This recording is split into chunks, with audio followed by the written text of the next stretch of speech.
अस्सलामुअलैकुम रहमतुल्लाहि वबरकातुहू। मैं YouTube friends, welcome back to my channel. Hope कि आप लोग बिल्कुल ठीक ठाक हैं और आप सबकी दुआ से अल्हम्दुलिल्लाह मैं भी ठीक हूँ। और अल्लाह पाक से यही दुआ है कि आप लोग हमेशा सही सलामत रहे, खुश रहें अपने अपने घरों में अपनी फैमिली के साथ। आमीन सुम्मा आमीन। नमाज़ पढ़ा कीजिएगा, नमाज हम पर फ़र्ज़ है। सबसे पहले फ़लस्तीन वालों के लिए दुआ की रिक्वेस्ट करूँगी कि प्लीज़ प्लीज़ प्लीज़ फ़लस्तीन वालों को अपनी दुआओं में हमेशा याद रखा करें। हमारी दुआओं की उनको बहुत ज़्यादा ज़रूरत है। अल्लाह पाक उनके लिए अपनी गैब से आसानियाँ फरमाए। आमीन या रब्बल आलमीन। रिएक्शन स्टार्ट करने से पहले सबसे रिक्वेस्ट करूंगी कि वीडियो को कम से कम जो भी वॉच करते हैं प्लीज़ लाइक तो कर दिया करें। सब्सक्राइब अगर आप लोग नहीं करते, आप लोग का नहीं दिल करता है, लेकिन फिर भी जब आप वॉच करते हैं तो लाइक कर दिया करें। स्टार्ट करते हैं रिएक्शन। आज तो बहुत सारे लोगों के ऊपर बात करनी थी, लेकिन किससे शुरू करूं सोच रही हूं कि अकबर अंकल से स्टार्ट कर देती हूँ, क्योंकि अकबर अंकल को जब मैं देखती थी मुझे ऐसा लगता था कि ये बंदा बहुत ही अलग है, मतलब बहुत ही खामोश किस्म का, थोड़ा एक आवारा टाइप होता है ना, इस टाइप का नहीं है। लेकिन अल्लाह माफ़ करे, इनकी ज़बान सुनकर मेरे तो मतलब चक्कर आने लगा मुझे कि ये भी ऐसे बोल सकते हैं, इनकी ज़बान भी इतनी गलीज़ है। मुझे इससे थोड़ा शौक लगा, क्योंकि मुझे लगता था कि बहुत ही शरीफ है, मतलब दीदी और नैनू के जो ये वालिद हैं ये बहुत ही शरीफ किस्म के इंसान हैं।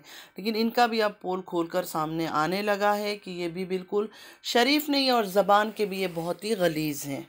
दीदी तो देखें है ही नंबरे बेगैरत, उसके ऊपर और क्या बात करें, क्या उसको गंदा बोले, वो तो है ही बेगैरत। जो मर्द बीवी के खाना मांगने पर ऑन कैमरा बैठ के गंदी बात कर सकता है रिस्क के ऊपर, वो उससे गलीज और कौन हो सकता है। चलिए दोबारा बात कर लेते हैं अकबर अंकल के ऊपर ही, जो डीडी के वालिद है।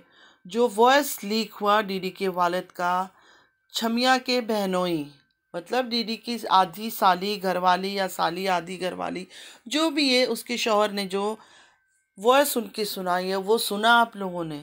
आप यकीन करें, मैंने थोड़ा सुनकर मैंने बंद कर दिया, मेरा दिल नहीं चाहा मैं सुनूं कि मतलब कितनी गंदे लोग हैं ये, कितनी गंदी सोच है इनकी, इतने फ्रस्ट्रेट क्यों हैं ये लोग। तो जब वो वॉइस लीक आउट हुआ उसके बाद जवाब में अकबर अंकल ने जो बोला, मैं मर्द हूँ, मैं कुछ भी कर सकता हूँ, और बाकी और भी बहुत सारी बातें कही हैं जो मुझे नहीं लगता कि मैं वो सब बातें यहाँ कर सकती हूँ, या उनकी जो लैंग्वेज थी उस तरह की वर्डें मैं यहाँ इस्तेमाल कर सकती हूँ। लेकिन बहुत ही गलाजत से भरी हुई बातें थी। मतलब इस बुढ़े अकबर अंकल को शर्म नहीं आई भौंकते हुए कि मैं मर्द हूँ। मर्द हो तो क्या, आपको सर्टिफिकेट मिल गया कि आप कुछ भी कर सकते हो। का बेटा जो डीडी डैश डैश है, लोग पता नहीं डागर और मागर क्या क्या इसको नाम देते हैं, फिर तो सही है। जब इतना बूढ़ा इंसान कह सकता है कि मैं मर्द हूँ, मैं कुछ भी कर सकता हूँ, तो वो तो बेटा है, फिर वो फिर कर ही रहा है, वो तो कर ही रहा है दुनिया के सामने। उस वॉइस में जो वॉइस लीक किया था डीडी की साली आदि घरवाले के शौहर ने, बड़ी गंदी गंदी बातें थी अकबर अंकल की तरफ से। मासी को कितना पैसा लेती है, बिस्तर, पता नहीं मतलब क्या क्या मैं बोल रही हूँ ना, मैं नहीं बात कर सकती हूँ वो सब। इतना फ्रस्ट्रेट क्यों है ये लोग। मर्द औरतों के लिए, औरतें मर्दों के लिए, हराम हलाल से इनको कोई लेना देना नहीं है। डीडी ने अगर निकाह भी किया है, लेकिन जिस तरह वो शो ऑफ कर रहा है और दिखा रहा है, वीडियो पे वीडियो बना रहा है, कई बार यकीन माने मुझे डाउट होता है कि ये शादी सच में हुई भी है या नहीं, या जस्ट एक कंटेंट के लिए गंदगी क्रिएट किया जा रहा है कि कोई लोग व्यूज़ दे रहे हैं, लोग बार बार जाके इनको देख रहे हैं, चाहे वो छमिया हो, चाहे डीडी हो, चाहे फातिमा हो, चाहे डीडी की साली आदि घर वाली हो, सबको व्यूज़ आ रहे हैं बहुत अच्छे अच्छे। पहले तो मैं ये बात बता दूं, सिर्फ इन्हीं के ख़ानदान में इस तरह की शादियां हो रही है। शादी शादी शादी शादी को एक मजाक बना रखा है। बाकी दुनिया में इस तरह की मजाकें नहीं हो रही है शादी को लेकर। ठीक है, अच्छा तुमने कर ही लिया, कर लिया तो इतना ड्रामा क्यों कर रही हो यूट्यूब में इस शादी को लेकर। कभी फातिमा उसको जवाब देती है, कभी वो छमिया वहाँ से जवाब देती है, कभी डीडी वहाँ से जवाब देता है, और अब तो आ गए उनके बाप जो उनके वालिद है अकबर अंकल, अब वो भी आ गए मैदान में। पहले तो वो बड़ा डरते थे डीडी के खिलाफ बात करते हुए भी, शुरू में बात भी नहीं कर रहे थे। अचानक उनकी हिम्मत कैसे हो गई। सोचने वाली बात है कि अचानक डीडी के जो वालिद है अकबर अंकल, उनको इतना हिम्मत किसने दिया कि कुछ ही दिन पहले या एक महीना पहले डीडी के वालिद का जो ये अकबर अंकल है, उनकी एक वीडियो थी, उसमें उन्होंने साफ कहा था मैं इस चीज़ में पढ़ना नहीं चाहता हूँ, इन बातों में नहीं पढ़ना चाहता हूँ, मैं बिल्कुल गरीब हूँ, मिस्किन हूँ, मेरे पास कुछ नहीं है, मैं ना कुछ काम करता हूँ ना कुछ, मेरे दोनों बेटे मुझे पैसे देते हैं, उन्हीं में से मेरा चलता है। अचानक ऐसा कौन सा जादू की छड़ी फिर गई और इनकी ज़बान इतनी खुल गई कि वो सीधा सीधा आके अटैक कर रहे हैं डीडी की ससुराल, मतलब वही छमिया लोगों को, और डीडी पर भी, और डीडी भी बाप की वॉइस उठा उठा कर दूसरे लोगों को दे रहा है। मुझे तो लगता है कि 100% नहीं, 99.9% ये लोग, 1% में सिर्फ छोड़ती हूँ हमेशा, वरना ये मिले हुए हैं, क्योंकि इनको पता चल गया कि जितना हम कंट्रोवर्सी क्रिएट करेंगे, जितना हम गंदगी करेंगे, उतना हमें व्यूज़ आएगा। डीडी के वालिद के व्यूज़ देखे पहले क्या था, और जब से उन्होंने इस तरह मुंह खोलना शुरू किया, उनके व्यूज़ जाकर चेक करें आप लोग। फातिमा के लिए इनको इतना प्यार आ गया कि बिल्कुल हिम्मत करके शेर बन के खड़े हो गए। मैं नहीं मानती इस बात को। व्यूअर्स पता नहीं कैसे क्या सोचते हैं, मुझे समझ नहीं है, लेकिन मैं तो 1% भी इस बात को नहीं मानती हूँ कि वो बंदा इतना हिम्मत करके ये सब चीज़ें करेगा। डीडी ही अपने बाप को अपने खिलाफ बातें करवा रहा है और वो खुद बाप के खिलाफ बातें करेगा। उसको पता है कि इस तरह की गंदगी हम करेंगे, लड़ेंगे, झगड़ेंगे तो हमें व्यूज़ आएगा। खुद एक बार सोचिए कि ये आदमी ना काम करता है ना काज करता है, ना इसको व्यूज़ आते थे, कुछ ख़ास व्यूज़ वगैरह इस अंकल को नहीं आते, अकबर अंकल को। अचानक इनमें इतनी हिम्मत कहाँ से पैदा हो गई कि डीडी के घर में बैठकर, कराची में डीडी के घर में बैठकर डीडी के खिलाफ बातें कर रहे हैं। आप बेटे को कह रहा है डीडी तूने ये नहीं बताया, मतलब डीडी को अकबर अंकल कह रहे हैं कि तूने इन लोगों को ये नहीं बताया, मतलब ये साली आदि घरवाली और छमिया को, कि मैं तेरी माँ के साथ पता नहीं क्या क्या बकवास उन्होंने किया, मुझे नहीं बोलना, लेकिन इस तरह के वर्डे वो इस्तेमाल कर रहे थे। ऊपर से कहते हैं कितना फ़ख्र से मैंने बचपन में उम्रा किया था, मतलब अल्लाह के घर गए हैं, अल्लाह के घर के बारे में बातें करते हैं, बताते हैं, लेकिन ये अल्लाह के अजाब से नहीं डरते। ये उस वक्त डरेंगे जब सच में अल्लाह ताला का अजाब इन पर नाजिल होगा। फातिमा ने कल साफ साफ आयशा से कहा कि अपना बेटे को ले जाओ, वो बिगड़ रहा है, मतलब और कुछ नहीं हुआ तो बच्चे को इस्तेमाल। हर बात सही है फातिमा की, लेकिन जब डीडी की न्यू निकाह की बात आउट हुई थी तो अली सबका कंटेंट था। हर कोई अली का पसंदीदा खाना पूछ रहा था, अली के थंबनेल लगाए जा रहे थे। कोई ऐसी वीडियो नहीं है, लास्ट देख लें, जब नया नया निकाह की खबरें आई थी उस टाइम पर हर एक अली की थंबनेल लगाया करता था।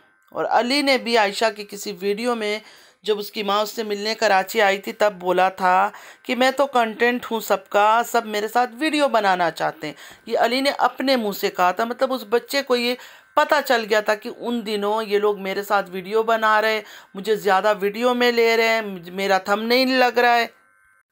डीडी कोई पहली दफ़ा घर से जा नहीं रहा है, most of the time DD घर से बाहर ही रहता है आवारापन पर, ये कोई नई बात नहीं है। लेकिन अब सडनली अली बिल्कुल बिगड़ रहा है, संभाला नहीं जा रहा है। बाबर ने भी उस बात को प्रूफ करने के लिए दिखा दिया, हमें लेने जा रहा हूँ, कहाँ लेने गया, कहाँ वो छुपा, वो सब शूट नहीं किया, सिर्फ आके कह दिया कि अब भी मैं लेने के लिए गया था, पता नहीं नैना के घर के नीचे या कौन से पीछे, फिर वो छुप गया था, फिर मैं उसको लेकर आया हूँ। मतलब सिर्फ और सिर्फ ये झूठ और बेईमानी का खेल खेल रहे हैं। इसमें कोई शक नहीं है, बच्चे का कोई ख्याल रखने वाला नहीं हो तो बच्चे बिगड़ ही जाते, और ख़ास करके ये लड़का है तो इसका बिगड़ने के चांसेस बहुत ज़्यादा है। लेकिन एकदम से फातिमा का इस तरह का शिकायत करना, बात नहीं सुनता है, ये वो ऐसा नहीं होता। ठीक है, 1 सेकंड में बच्चा चुटकी भर में या 10 दिन में नहीं बिगड़ जाता। अली कोई बड़ा मर्द नहीं है या 17-18 साल का कोई जवान लड़का नहीं है, अभी भी वो छोटा बच्चा ही है।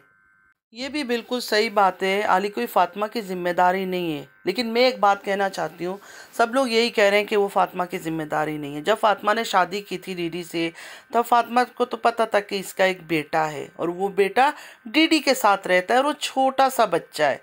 तो फातिमा की भी जिम्मेदारी हुआ, क्योंकि फातिमा ने उस आदमी से शादी करके उसके घर आई थी और उस वक्त फातिमा के कोई बच्चे तो थे नहीं, छोटा सा वो अली था।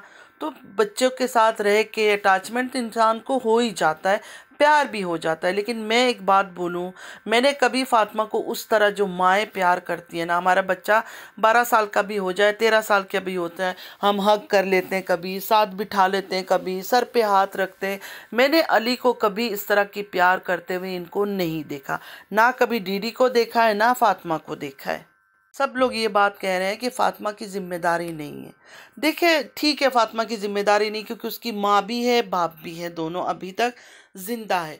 लेकिन जब फातिमा ने शादी किया था, इस बात को भी आप लोग सोचिए, तब वो डीडी के साथ था, अली डीडी के साथ था। तो फातिमा ने अली के साथ साथ सॉरी फातिमा ने डीडी के साथ साथ अली को भी एक्सेप्ट करके ही इस घर में आई होगी ना। अली को देखकर बहुत फील होता है मुझे, कई बार मुझे ऐसा लगता है उस बच्चे के साथ जो है ना, बहुत नाइंसाफ़ी हो रहा है।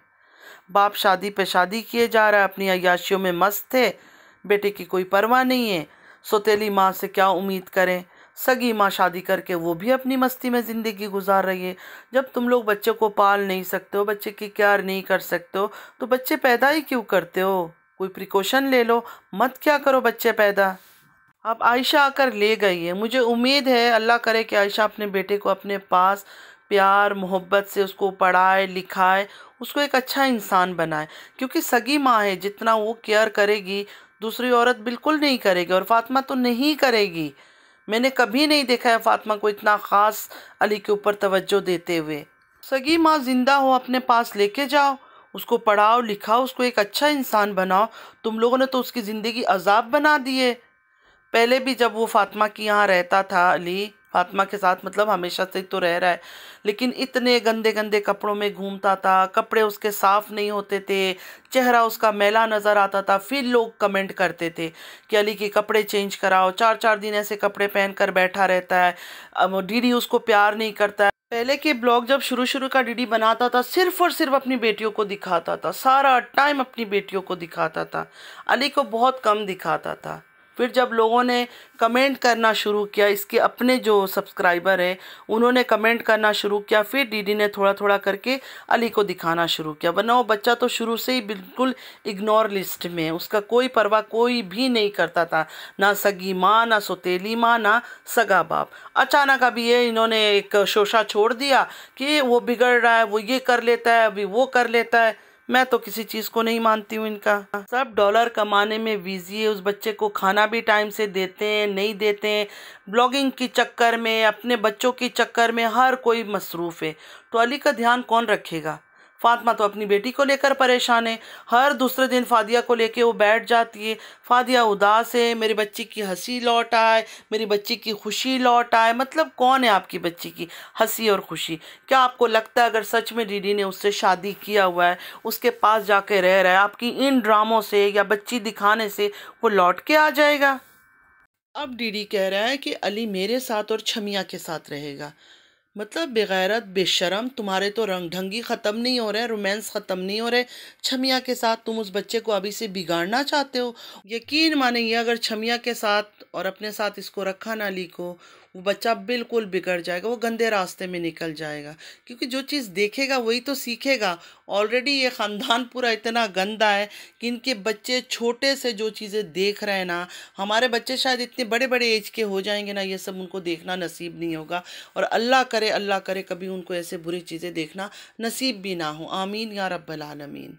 आयशा को चाहिए सीधा बच्चे की कस्टडी के लिए केस करे और अपने बच्चे को अपने पास रखे। अगर थोड़ा भी उसमें अपने बेटे के लिए प्यार मोहब्बत कुछ है ना, तो ये औरत कभी भी अपने बेटे को अब दोबारा डीडी के पास आने नहीं देगी। क्योंकि डीडी जिन औरतों में फंसा है, अगर सच में उसने शादी करके वहाँ जाके ऐश कर रहा है ना, तो बहुत ही गलत औरतों में वो फंसा हुआ है। इनकी कहानियाँ और इनकी तारीफ़ें जितना करूँ कम है। रूबी जी के बारे में भी बहुत सारी बातें और करनी है, लेकिन अभी वीडियो बहुत लंबी हो गई है, आप लोग तो देखोगे नहीं, स्किप कर जाओगे, तो फिर मैं बाद में करूँगी। हाँ, एक चीज़ मुझे सिर्फ बोलना था, मैं ये कहना चाहती हूँ कि काश ऐसा हो पाता कि डीडी का मुंह काला करके और छमिया का मुंह काला करके इनको जूतों का हार पहना के पूरे सड़क में घुमाया जाए। क्योंकि बहुत ही बेशरम बेगैरत छिचोरापन पे उतरे हुए हैं आजकल। और फातिमा के लिए भी ये अच्छा होगा कि जो भी कंटेंट है या क्रिएट है या ऑन कैमरा या ऑफ कैमरा जो भी ड्रामा चल रहा है या रियलिटी है, कम से कम अपने बच्चों को इन गंदगियों से दूर रखे, अपनी बेटी को इस्तेमाल ना करे। फादिया को दिखा दिखा कर मेरी बेटी की हंसी छिन गई है, मेरी बेटी की खुशी छिन गई है, ये सब ड्रामा ना करे तो ज़्यादा बेहतर होगा।